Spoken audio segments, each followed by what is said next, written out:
Uno de los aspectos más complejos que se le presenta al cristiano en su vida práctica es el tipo de relación que el cristiano debe tener con el mundo. Por un lado, la Biblia nos enseña que los creyentes ya no le pertenecen al mundo, que somos extranjeros y peregrinos en un mundo hostil que presenta una activa oposición contra Dios y contra su pueblo. Y debo aclarar, por amor a aquellos que nos visitan en esta mañana, que cuando la Biblia habla en esos términos como enemigo de Dios o como enemigo del creyente, no se refiere al planeta en que vivimos. Se refiere más bien a un sistema de pensamiento que se opone al carácter y a la voluntad de Dios y al estilo de vida que ese sistema de pensamiento produce.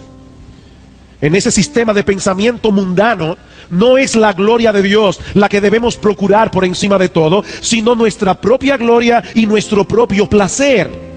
Lo importante no son las cosas que trascienden esta vida, las cosas que tienen valores eternos, sino aquellas que me brindan una satisfacción inmediata y temporal. Es ese sistema de pensamiento y es ese estilo de vida el que el creyente debe rechazar con todas las fuerzas de su ser. Pero por el otro lado, la Biblia también nos enseña que todos nosotros, creyentes e incrédulos, vivimos en este mundo. Y tenemos una tarea que hacer aquí y ahora. Si bien es cierto que no debemos vivir a la luz de ese sistema de pensamiento que es contrario al carácter y a la voluntad de Dios, la Biblia establece claramente que el cristiano debe aprender a vivir en el mundo, no a escapar de él. Orando al Señor, Cristo le decía en Juan 17, Padre, yo no te pido que los saques del mundo, yo te pido que los guardes del mal, pero en el mundo. Y eso genera una tensión que los creyentes no siempre han sabido manejar de una forma apropiada. Estamos en el mundo, pero no somos del mundo. Y cuando esa tensión no es manejada en una forma apropiada, puede producir una decadencia espiritual en el cristiano. Como muchos de ustedes saben, hace unas semanas nosotros comenzamos una serie de exposiciones sobre el tema de la decadencia espiritual. Esa serie fue momentáneamente suspendida en el mes de marzo. Y hablamos de decadencia espiritual cuando un verdadero creyente no se encuentra en un estado saludable espiritualmente hablando. Es un creyente que ya no disfruta de una cercana comunión con Dios, los aspectos que conforman su vida cristiana, y que en el pasado disfrutaba, como orar y leer la Biblia, venir a la iglesia, tener comunión con sus hermanos, cantar alabanzas a su Salvador, escuchar la palabra predicada. Todas esas cosas se han convertido en meros rituales, actividades en las que él participa mecánicamente, casi por inercia. En los últimos estudios de esa serie hemos estado considerando las causas que suelen producir ese penoso estado espiritual. Y decíamos que una de ellas es la mundanalidad. El descuido de guardarse apropiadamente de esa perspectiva mundana de pensamiento, de ese estilo de vida que esa perspectiva mundana promueve. Pero en la mañana de hoy, nosotros queremos ver la otra cara de la moneda. Así como hay creyentes que decaen espiritualmente porque son mundanos o porque están coqueteando con el mundo, así también hay creyentes que decaen porque no saben cómo interactuar con ese mundo en el que viven. Como decía hace un momento, ese es un problema que la iglesia ha tenido que enfrentar a través de los siglos. La tensión de estar en el mundo y no pertenecer al mundo. En los primeros siglos de la era cristiana, el Imperio Romano desató una fuerte persecución contra la iglesia, de manera que no era necesario recordar a los cristianos que ellos estaban en territorio enemigo. Pero a principios del siglo IV, uno de esos emperadores romanos, el emperador Constantino, dijo haber abrazado la fe cristiana. Y no solo dio por terminada la persecución, sino que también comenzó a favorecer a los cristianos en muchos sentidos. Repentinamente, esos cristianos que habían sido perseguidos por más de 2 siglos pasaron a ser personas favorecidas por el imperio. Se construyeron catedrales. Los cristianos comenzaron a ocupar puestos públicos.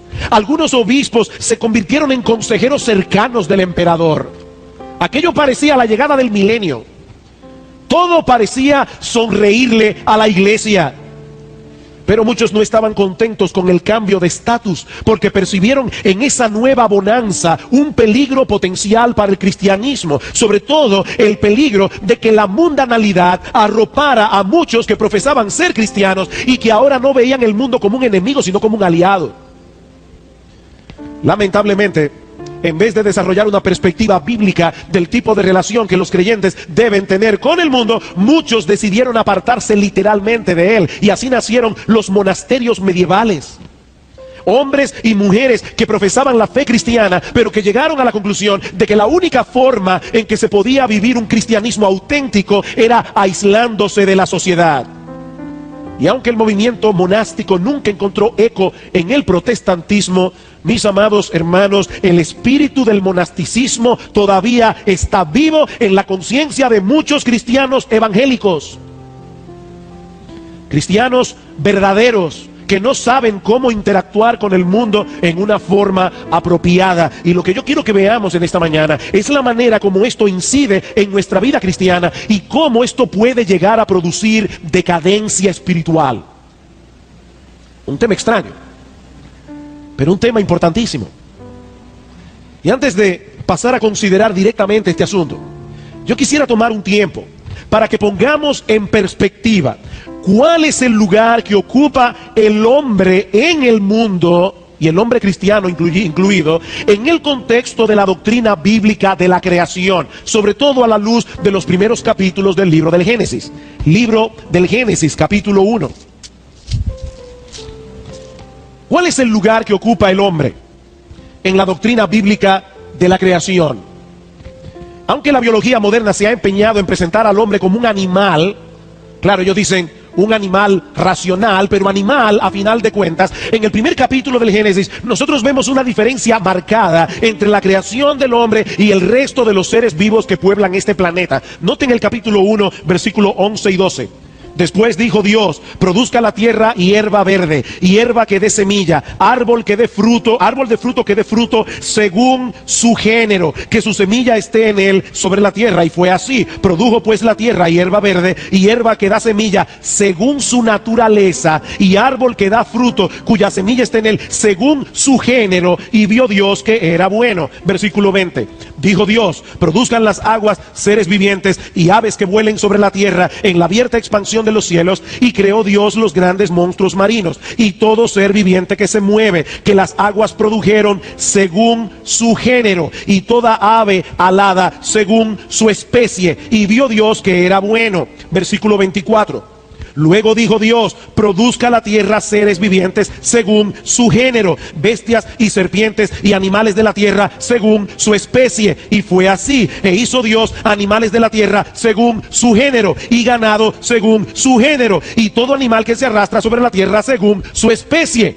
Hermanos, es evidente que hay un énfasis en según su género, según su especie, según su naturaleza. Pero entonces llegamos al versículo 26. Y ahora Dios se dispone a crear al hombre, y vemos de inmediato una diferencia radical en el lenguaje. Versículo 26. Entonces dijo Dios: hagamos al hombre a nuestra imagen. Ya no es según su especie, ya no es según su género, ahora es a imagen de Dios, conforme a nuestra semejanza, y señoré en los peces del mar, en las aves de los cielos, en la bestia de la tierra, en todo animal que se arrastra sobre la tierra. Y creó Dios al hombre a su imagen, a imagen de Dios lo creó, varón y hembra los creó. Y los bendijo Dios y les dijo: fructificad y multiplicaos, llenad la tierra y sojuzgadla, y señoread en los peces del mar, en las aves de los cielos, y en todas las bestias que se mueven sobre la tierra. ¿Cuál es la enseñanza de este texto clave de las Escrituras? No solo que el hombre fue creado a imagen y semejanza de Dios, y por lo tanto que el hombre es un ser personal, es un ser que piensa, es un ser que tiene voluntad, es un ser que tiene autoconciencia, es un ser que tiene emociones, sino también que Dios colocó al hombre en una posición de dominio sobre todo lo creado.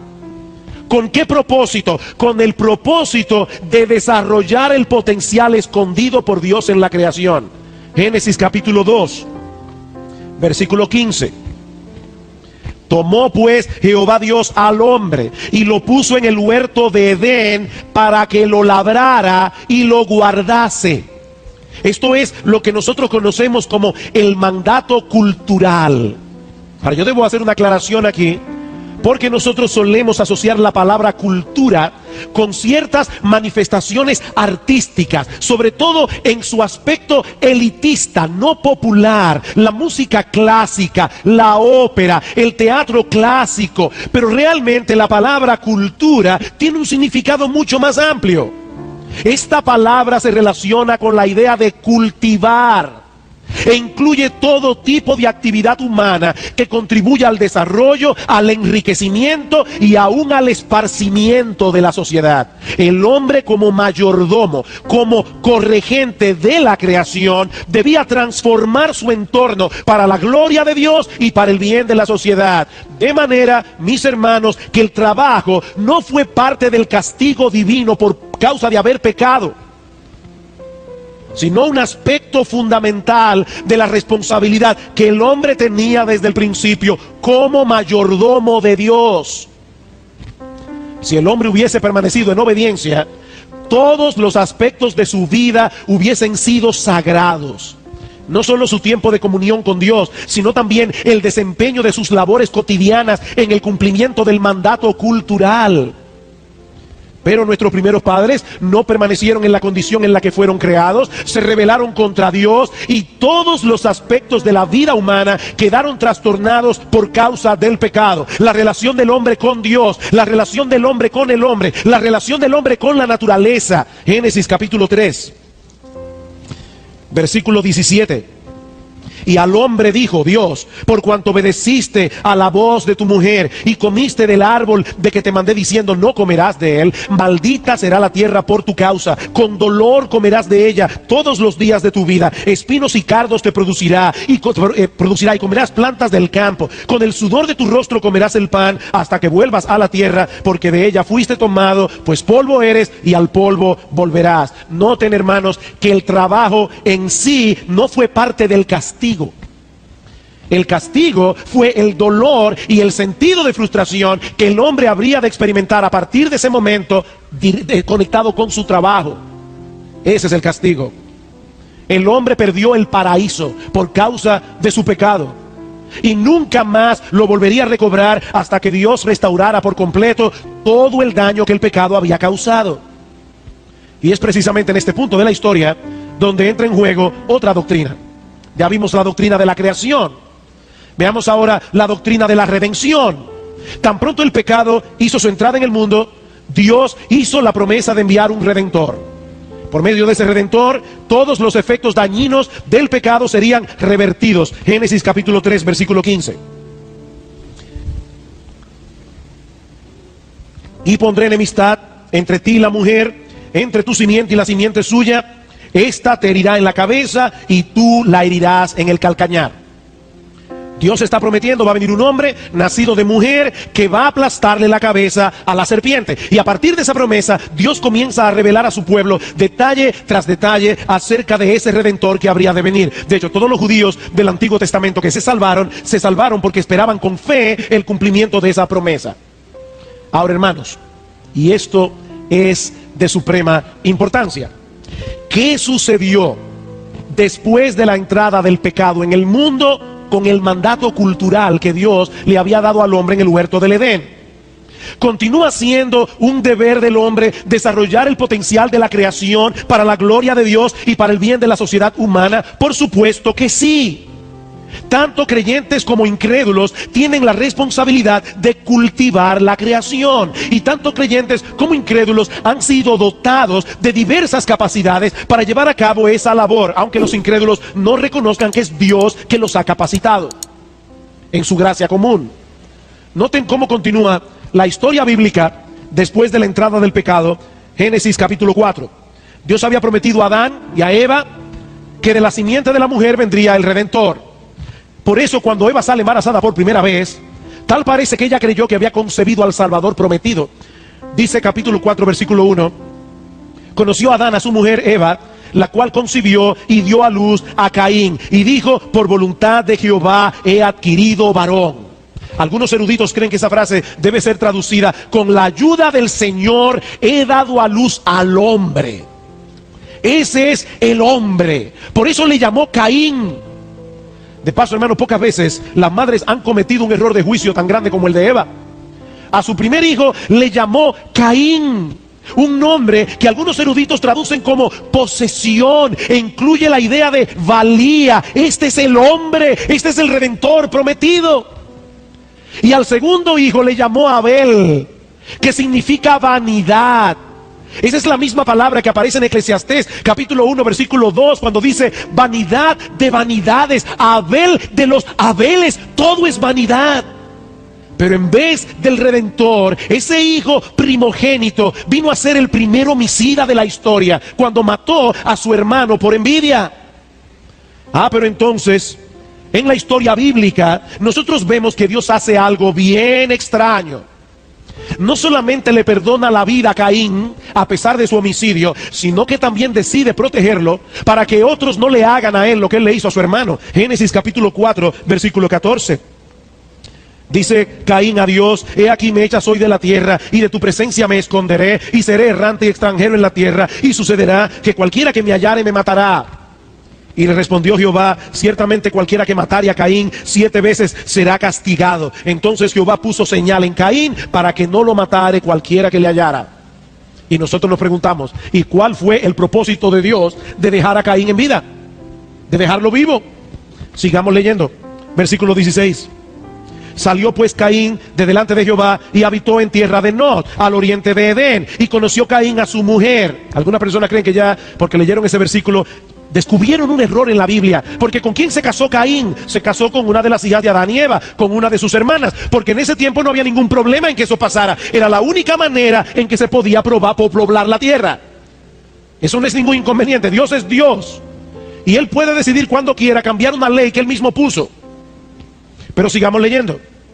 Conoció Caín a su mujer, la cual concibió y dio a luz a Enoc. ¿Y qué hizo Caín? Edificó una ciudad y llamó el nombre de la ciudad del nombre de su hijo Enoc.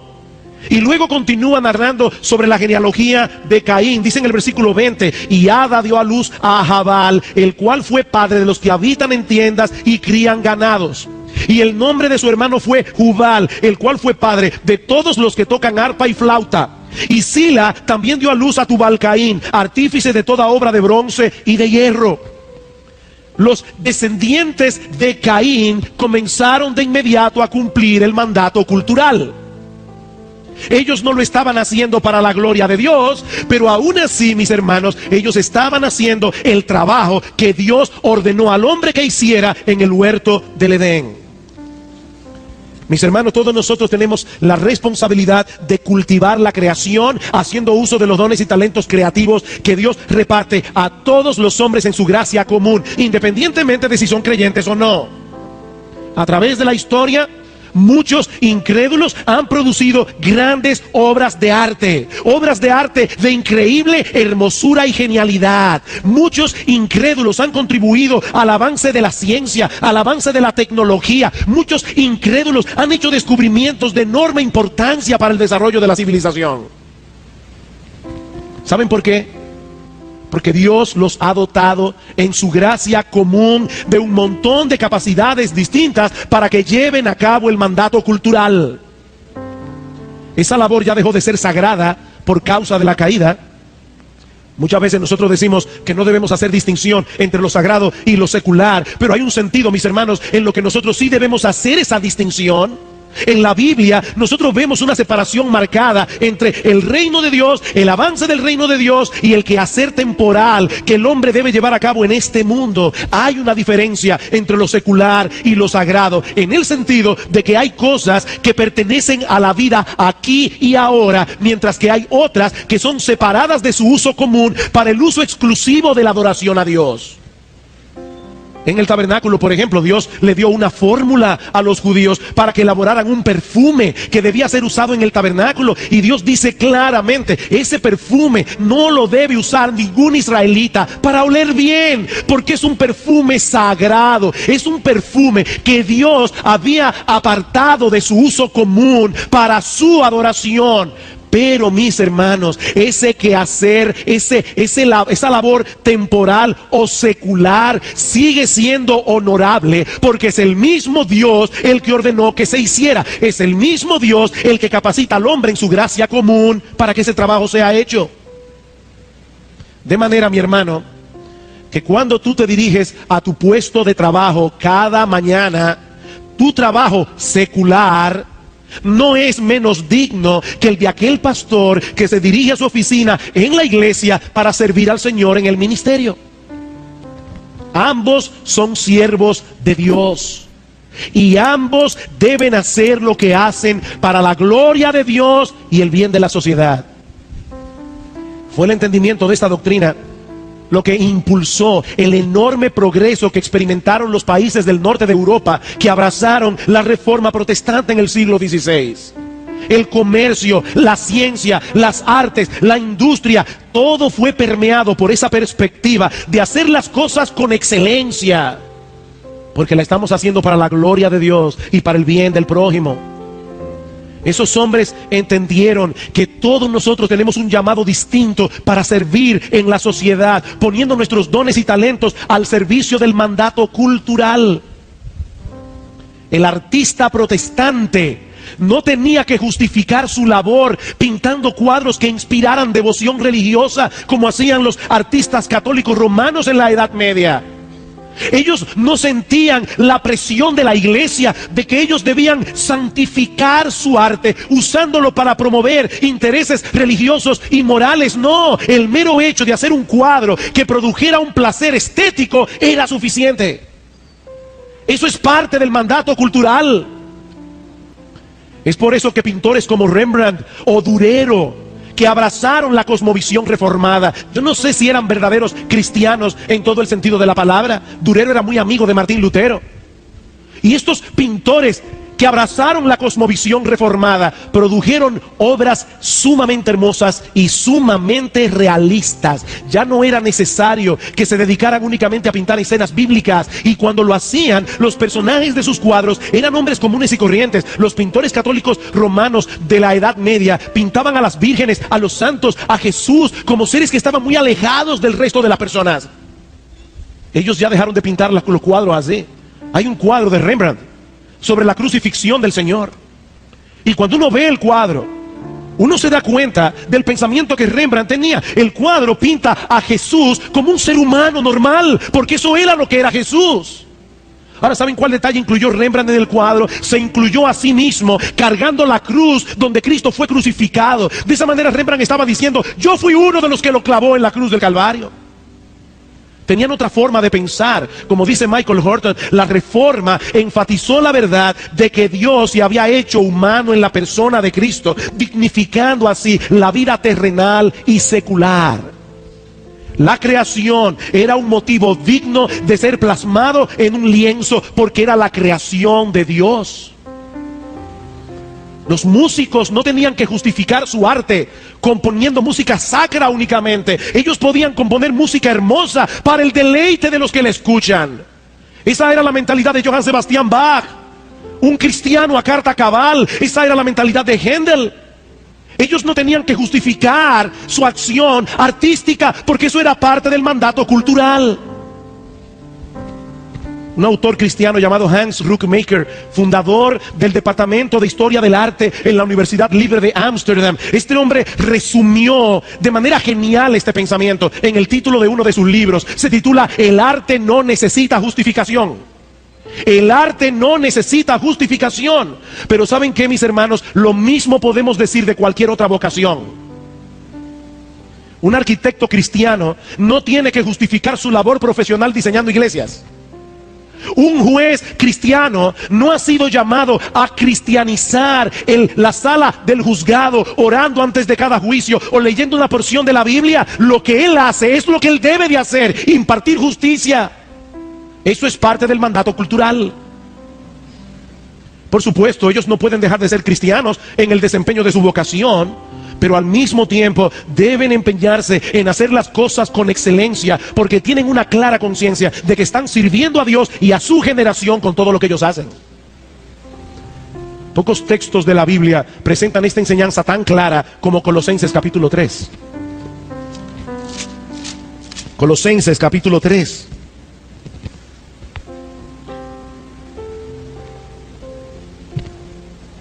Versículo 22. Siervos, obedeced en todo a vuestros amos terrenales. Como hoy día la palabra siervo puede interpretarse de otra manera, tenemos que entender que Pablo está escribiendo aquí a los esclavos cristianos. Personas que le pertenecían a un amo. Algunos de esos esclavos tenían preparación académica y funcionaban como tutores o maestros de los niños en la casa. Pero otros esclavos lo que hacían era la labor de un esclavo: limpiar pisos, hacer la comida, mantener la casa en orden. ¿Y qué les dice Pablo a estos siervos cristianos? Obedeced en todo a vuestros amos terrenales, no sirviendo al ojo como los que quieren agradar a los hombres, sino con corazón sincero, temiendo a Dios. Y todo lo que hagáis, desde limpiar un baño hasta hacer la comida, todo lo que hagáis, hacedlo de corazón, como para el Señor y no para los hombres, sabiendo que del Señor recibiréis la recompensa de la herencia, porque a Cristo el Señor servís. Pablo les está diciendo: siervos, aparte de lo que su amo les pide, ustedes tienen un mandato de Dios. Cristo es vuestro Señor y ustedes sirven a vuestro Señor no solamente cuando vienen a la iglesia y cantan himnos y escuchan su palabra, sino cuando limpian una gaveta, cuando ordenan las ropas, cuando hacen la comida, cuando limpian el piso. Hasta aquí ya me imagino a algunos pensando: bien, pastor, todo eso está fantástico, pero ¿qué tiene que ver todo eso con la decadencia espiritual? Porque ese es el tema que estamos tocando en esta serie. Bueno, eso es lo que yo quiero responder en los próximos minutos. Mis hermanos, cuando un creyente no tiene un claro entendimiento del tipo de relación que debemos tener con el mundo, tres cosas pueden ocurrir que terminen minando su salud espiritual. ¿Qué puede ocurrir? En primer lugar, una disociación entre Dios y su vida secular. Este creyente ve muy poca o ninguna relación entre su vida laboral y su cristianismo. Inconscientemente, él contempla estos dos aspectos de su vida como dos líneas paralelas que nunca o casi nunca se juntan. Y como resultado de esa disociación, este cristiano mantiene a Dios alejado de uno de los renglones más importantes de su vida. ¿Cuántas horas te pasas tú a la semana en tu trabajo? Calcula. Y estoy incluyendo a las amas de casa. Ustedes también tienen un trabajo. Yo no estoy hablando aquí únicamente de arquitectos, ingenieros, abogados. Es que todos nosotros tenemos una labor que hacer. ¿Cuánto tiempo, cuántas horas de la semana tú empleas en llevar a cabo tu labor? ¿Qué pasa cuando nosotros alejamos a Dios de ese aspecto de nuestra vida? Mis hermanos, la Biblia dice que aún las cosas más cotidianas, como comer o beber, debemos hacerlo todo para la gloria de Dios. Primero Corintios 10:31. ¿Cuánto más nuestra vida laboral, a la que dedicamos tantas horas de nuestro tiempo cada semana? Nosotros no podemos desconectar nuestro cristianismo de nuestra vida laboral, porque el mismo Dios que nos salvó es el mismo Dios que nos llamó, es el mismo Dios que nos capacitó para que contribuyamos de alguna manera al cumplimiento del mandato cultural. Hay un libro escrito por la que fue esposa de Francis Schaeffer, Edith Schaeffer, y ese libro se titula El arte escondido. Él dice allí que todos nosotros, al haber sido creados a la imagen de Dios, tenemos que tener escondido por ahí alguna capacidad artística. Ahora ella dice, yo no estoy hablando de que todos los cristianos tienen que saber escribir un poema o una buena prosa, o que todos los cristianos deben saber dibujar, o que todos los cristianos deben poder componer música. Cuando ella habla de arte, se refiere aún al hecho de poner una mesa apetitosa. Como me decía mi esposa cuando veníamos para acá, hay algunas personas que tienen una capacidad para la jardinería que Dios no le dio a otros. Usted puede darme a mí un montón de plantas y yo no sé qué voy a hacer con ellas, pero se la da a una persona que tiene capacidad para hacer jardines hermosos y él va a hacer una maravilla. ¿Saben lo que es eso? El mandato cultural en acción. Eso es exactamente lo que Dios quiere que él haga. Y le dio capacidad para eso. Eso no es carnal. Y no hay que justificar esa capacidad de poner una mesa apetitosa únicamente haciendo comida para los hermanos de la iglesia. Es para Dios. Sea que se trate de un ingeniero, de un taxista, de un ama de casa, de un abogado, de un albañil. Todos tenemos una responsabilidad que cumplir en el mundo en el que Dios nos ha colocado y debemos hacerlo con excelencia para su gloria y el bien de su prójimo. ¿Saben, hermanos, el impacto que va a tener en la vida de un creyente?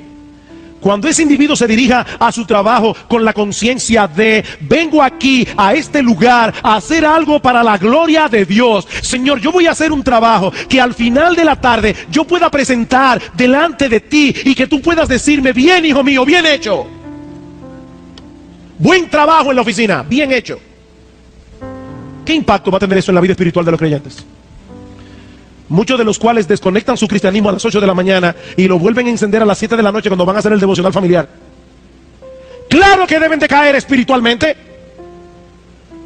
Dios está fuera de sus vidas en una gran parte de la semana. Lo que estamos diciendo es: hermanos, nosotros tenemos que volver a colocar a Dios en el lugar donde Dios debe ser colocado. Eso es lo que estamos diciendo. Otra posible consecuencia es que nos dediquemos a trabajar con ahínco. Vamos a hacer las cosas con excelencia, pero con una mala motivación. Con una mala motivación. ¿Qué dice Pablo en Colosenses capítulo 3? Siervos, hagan las cosas de corazón. Hagan las cosas bien hechas, pero no para el ojo de vuestro amo terrenal, sino para vuestro Señor. No para que le aumenten el sueldo. Si se lo aumentan, gloria al Señor. Qué bueno. Muchas veces esa es la consecuencia que cosechan las personas laboriosas, pero no siempre. Y el punto es que con sueldo o sin sueldo, yo debo hacer las cosas con excelencia para la gloria de Dios y para el bien de todos los que se van a beneficiar de mi trabajo. A Cristo el Señor servís. Mis hermanos, el señorío de Cristo abarca todo aspecto de la vida humana. Todo aspecto. Como decía Abraham Kuyper, ese gran teólogo holandés, a quien se le pidió precisamente que diera el discurso inaugural en la Universidad Libre de Ámsterdam, donde luego dio clases Hans Rookmaker. Y en ese discurso inaugural, Abraham Kuyper dijo: no existe una sola pulgada en todo el dominio de nuestra vida humana acerca de la cual Cristo no proclame: mío. Eso es mío. Todo dominio de la vida humana, Cristo dice: es mío. Yo soy Señor de cada una de esas cosas. Y es precisamente por esa razón que todo lo que hagamos debemos hacerlo de corazón. ¿Saben lo que ocurre cuando un creyente saca a Dios de su vida laboral? Cuando él no ve ninguna relación entre su trabajo y su cristianismo, que entonces se dedica al trabajo con una motivación incorrecta. Eso es lo que sucede. El empeño que ponen a hacerlo bien, en vez de ayudarlo espiritualmente, está alimentando su codicia y su deseo de gloria. Y si hay algo que va a llevar a un cristiano a decaer espiritualmente, es su codicia y su vanagloria. Mi hermano, déjame hacerte una pregunta. ¿Qué te motiva a levantarte cada mañana? Por favor, piénsalo. ¿Cuál es tu motivación para levantarte cada mañana y dirigirte a tu trabajo? Porque si es la motivación de hacerte rico, escucha lo que dice las Escrituras, Proverbios 23, 4 al 5. No te afanes por hacerte rico, sé prudente, desiste. ¿Vas a poner tu confianza en las riquezas, las cuales son ningunas? Es una imprudencia, dice la Biblia, querer ser rico. Ahora fíjense en algo interesante. El mismo libro de Proverbios dice que Dios bendice la diligencia muchas veces con prosperidad económica. Pero la motivación no es el dinero. La motivación es la gloria de Dios y el bien de las almas. Efesios 4:28, el que hurtaba, no hurte más, sino que trabaje haciendo con sus manos lo que es bueno. ¿Para qué? Para que tenga que compartir con el que padece necesidad. ¿Qué perspectiva más diferente de las riquezas y de los bienes? Quiero pedirles, por favor, una vez más que vayamos al trono de Dios en oración. Pueden ir abriendo sus Biblias en la primera carta de Pablo a los tesalonicenses. Primera a los tesalonicenses capítulo 2, pero antes vamos a orar una vez más a nuestro Dios.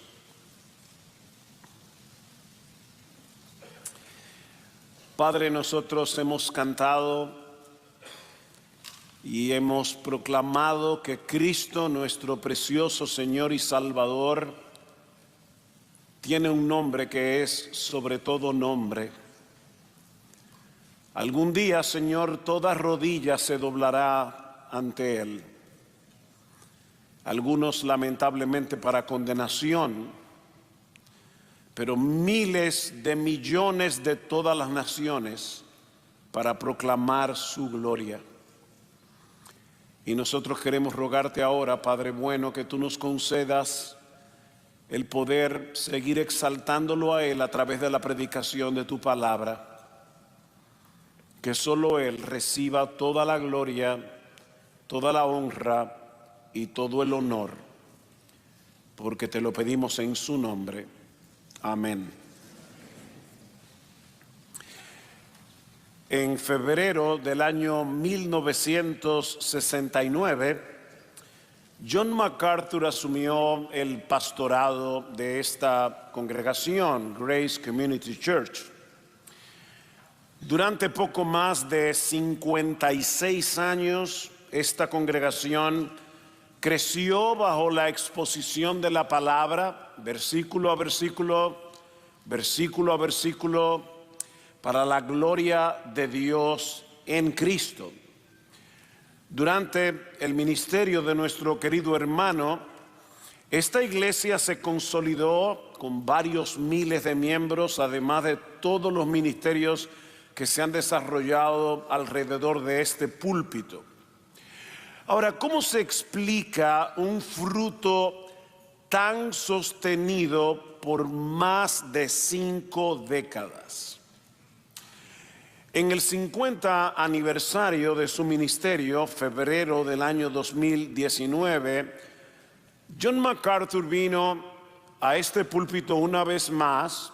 Predicó un sermón titulado La obra de la palabra, y en un momento de este sermón él dijo lo siguiente: entro a este púlpito cada domingo y a lo largo de estos años he predicado 2 o 3 y a veces hasta 4 veces en un domingo, y en los primeros años también los miércoles. En otras ocasiones, a lo largo de este medio siglo, he predicado en todo este país y prácticamente alrededor del mundo, y siempre he predicado la palabra, siempre he abierto la palabra de Dios. En realidad no tengo nada de importancia que decir por mí mismo. Me encanta esa última frase. No tengo nada más importante que decir. No tengo nada importante que decir si son mis propias opiniones, que no sea la palabra de Dios. Este ministerio se sostuvo en la convicción de que Dios viene y se hace presente en medio de su pueblo y obra por medio de instrumentos humanos que exponen su palabra. Voy a repetir eso otra vez. Mis hermanos, este ministerio, y puedo decir con plena confianza, todo verdadero ministerio del Señor, se sostiene en la convicción de que Dios viene y obra por medio de instrumentos humanos cuando esos instrumentos exponen fielmente su palabra. Y esa es la misma convicción que Pablo expresa en el texto que vamos a exponer en la mañana de hoy. Primera a los Tesalonicenses capítulo 2, versículos 13 al 14, dice así la palabra de Dios: por lo cual también nosotros sin cesar damos gracias a Dios de que cuando recibisteis la palabra de Dios que oísteis de nosotros, la recibisteis no como palabra de hombres, sino según es en verdad la palabra de Dios, la cual actúa en vosotros los creyentes. Porque vosotros, hermanos, vinisteis a ser imitadores de las iglesias de Dios en Cristo Jesús que están en Judea, pues habéis padecido de los de vuestra propia nación las mismas cosas que ellos padecieron de los judíos. Noten que este texto comienza con un por lo cual.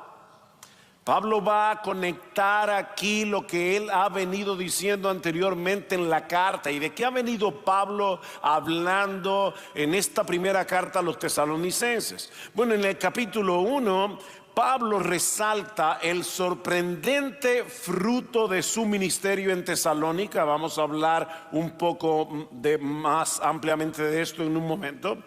Luego les recuerda en los primeros 12 versículos del capítulo 2 que ese sorprendente fruto fue el resultado de un ministerio sacrificial en el que los misioneros mantuvieron su integridad mientras les predicaban el evangelio. Capítulo 2, versículo 1.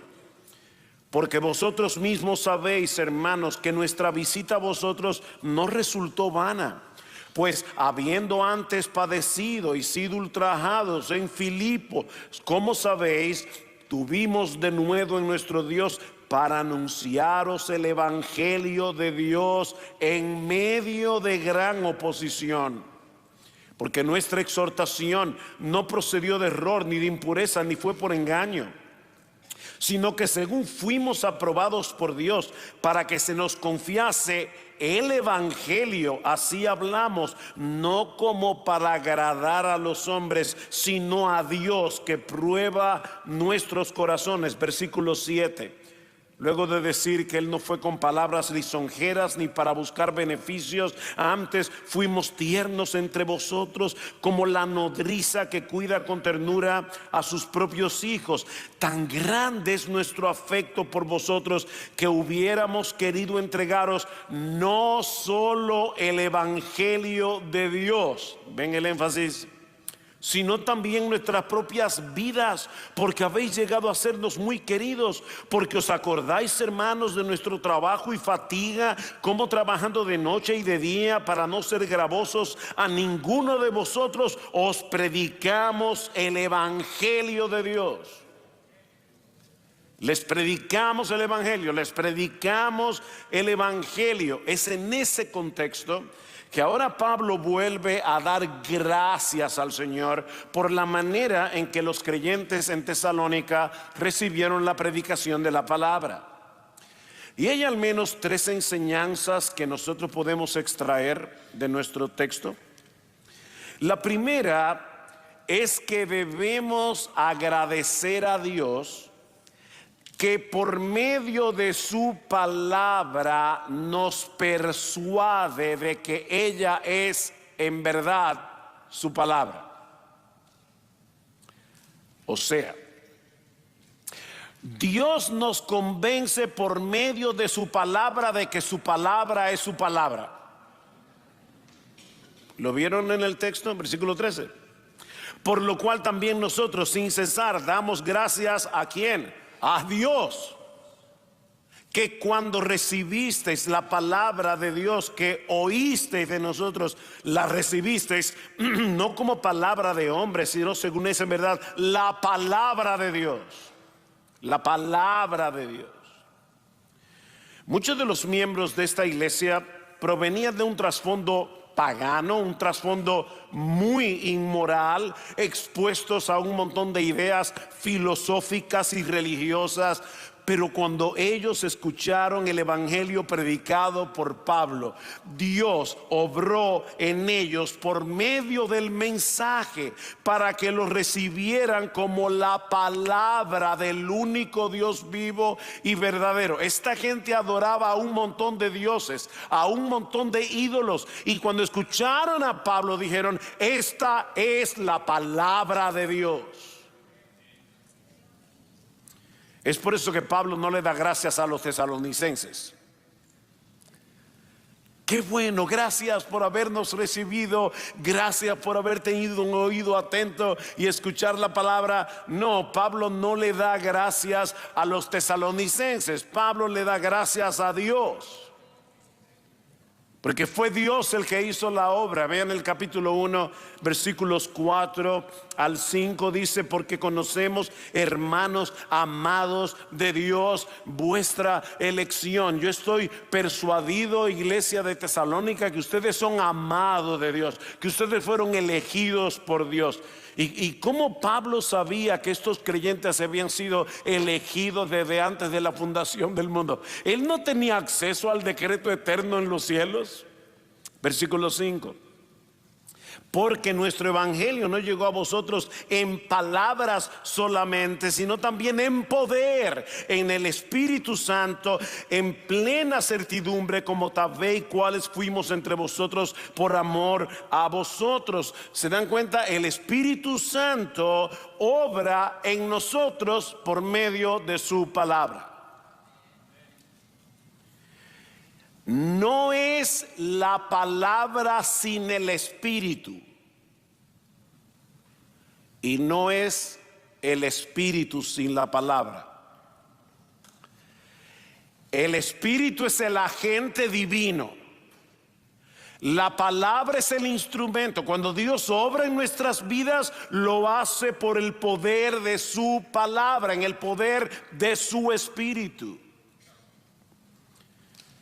En el capítulo 2, en la segunda carta a los tesalonicenses, el capítulo 2, los mismos versículos 13 y 14, Pablo dice: pero nosotros debemos dar siempre gracias a Dios respecto a vosotros, hermanos amados por el Señor, de que Dios os haya escogido desde el principio para salvación, mediante la santificación por el Espíritu y la fe en la verdad. Ven, el Espíritu, la verdad, a lo cual os llamó mediante nuestro evangelio para alcanzar la gloria de nuestro Señor Jesucristo. ¿Se dieron cuenta una vez más la misma idea?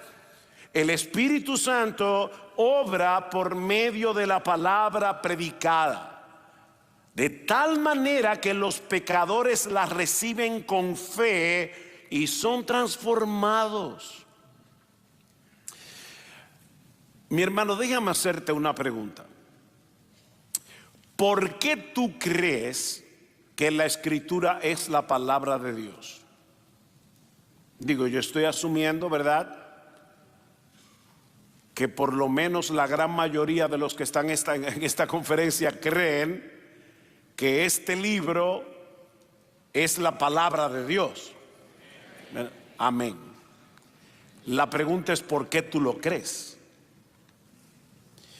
Yo sé que hay muchos argumentos convincentes que demuestran sin lugar a dudas el origen divino de la Biblia. Pero mis hermanos, debido a nuestra naturaleza caída, todos nosotros, tú y yo, venimos de fábrica con una predisposición en contra del Evangelio, en contra de la palabra de Dios.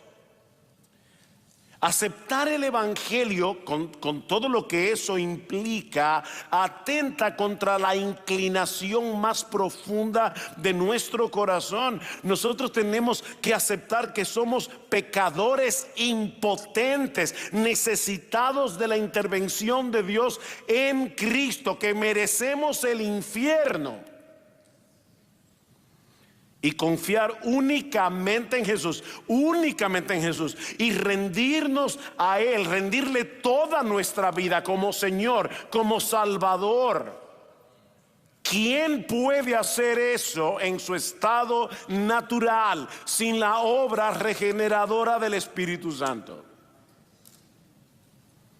Hace unos años tuvimos en nuestra iglesia, y si yo repito alguna historia que he repetido en estos 10 años, no es Alzheimer, es que no me acuerdo, pero hace 10 años, hace unos años, un conocido predicador fue a nuestra iglesia y luego en la oficina, conversando acerca de este mismo tema, él decía que lo invitaron a dar unas charlas sobre predicación en un seminario y él alquiló una van.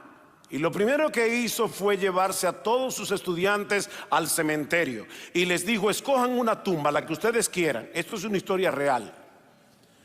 Y todos los estudiantes se miraban unos a otros y decían: ¿por qué no escogen su tumba? Bueno, yo voy a coger la mía. Voy a tomar esta que dice Alberto, la lápida. Y comenzó a decirle: Alberto, sal de tu tumba. Y obviamente los estudiantes estaban mirando, este tipo se volvió loco. Y él decía: tal vez es que no estoy hablando lo suficientemente fuerte. Alberto, que salgas de tu tumba. Y después de hacerlo como 5 veces, le dijo: se están extrañando de este ejercicio. Déjenme decirle algo: acostúmbrense, porque eso es lo que ustedes van a hacer todos los domingos desde el púlpito cuando prediquen la palabra. Hablarle a gente muerta para que venga a la vida. Eso solamente puede hacerlo el Espíritu de Dios, obrando a través de el poder omnipotente de este libro, porque es la palabra de Dios. Pablo dice en 1 Corintios capítulo 2 versículo 14 que el hombre natural, es decir, tal cual tú y yo salimos del vientre de nuestra madre, el hombre no regenerado no percibe las cosas que son del Espíritu de Dios, porque para él son locura, tontería, y no las puede entender porque se han de discernir espiritualmente. Interesante, la palabra que se usa en 1 Corintios capítulo 2 versículo 14, que se traduce como percibir, es el mismo verbo que se traduce como recibir en 1 Tesalonicenses 2:13.